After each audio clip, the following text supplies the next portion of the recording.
things that caused controversy last year, controversy probably is the wrong word, conversation, was the headset. David Culley, who is head coach of the Texans, of course, brought up to the media that Nick Caserio was actually on the headset with him during the game, helping him through that. And for those who don't remember, here is Culley. Yeah, we had that soundbite. Well, just like I go back to the 2-minute situation when we're in it, I immediately went online with Nick, and obviously he and Romeo had talked about it, and says, okay, our timeouts now. How do we need to use these timeouts? And then immediately, okay, at this, depending on what happened on this play, we need to call it. If this doesn't happen, then don't call a timeout. So all those things are discussed before we ever get to that point. Like, we're usually a play ahead of that. And then when it happens, then I've got to be ready to make that decision. And that's usually Aaron with all those kinds of decisions, So that was David Culley last season talking about Nick Caserio, of course, general manager of the Texans, being on his headset during the game.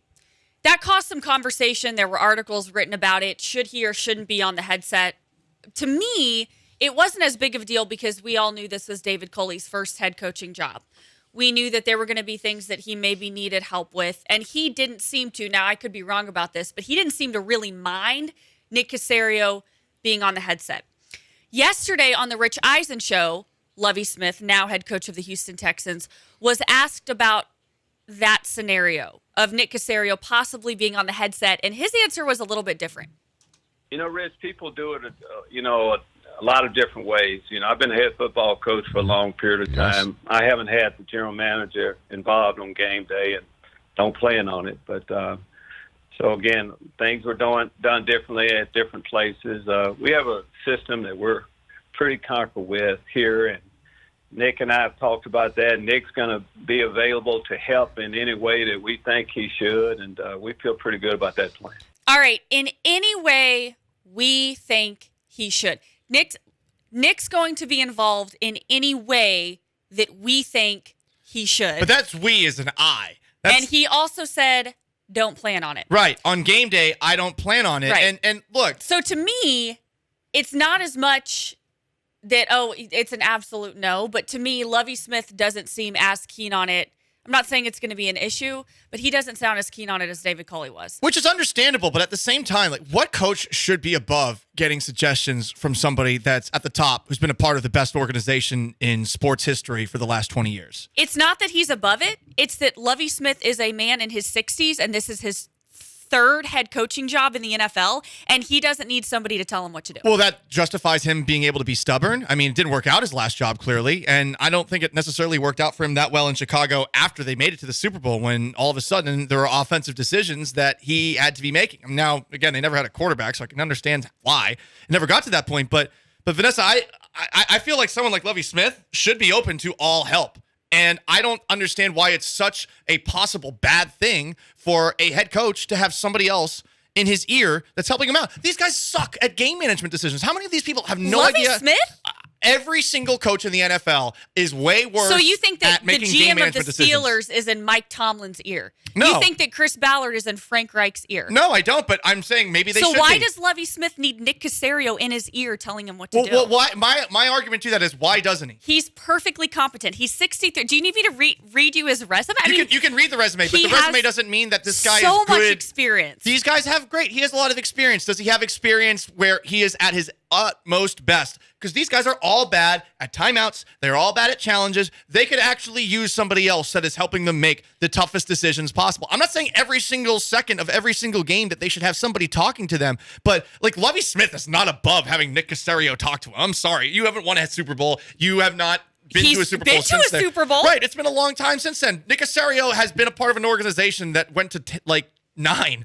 But he's not Bill Belichick, and that was a big part of that was Tom Brady. But he was also there as long as Belichick. So here's my question. So if you think that Lovie Smith is not above having Nick Caserio in his ear, you think that every coach in the NFL should have their GM in their ear? I don't see what is the big problem with having an extra voice to help you out. I don't think having an extra voice is a big deal, but when you're as experienced as Lovie is it a little bit degrading to have somebody say, hey, we know this team is going to be bad anyway. You guys are probably not going to win more than 5, at the most 6 games. You need help with that. I don't think Lovie Smith needs help winning 5 to 6 games with the Texans next season. It's only degrading if you're too proud to accept help.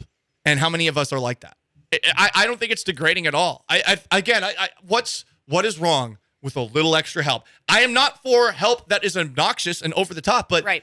The NFL is such a slow, backwards, stubborn league as far as adopting things. Like, how long did it take them to incorporate the option into football? You know, like in modern football, right. The read option and all these things, and you're seeing these things, and these coaches at the NFL level are like, oh, it'll never work here. It'll never work here. They're so resistant to so many things. What's wrong with something that clearly works in basketball where general managers have more power than coaches, or something that works in baseball where general managers have more power than managers?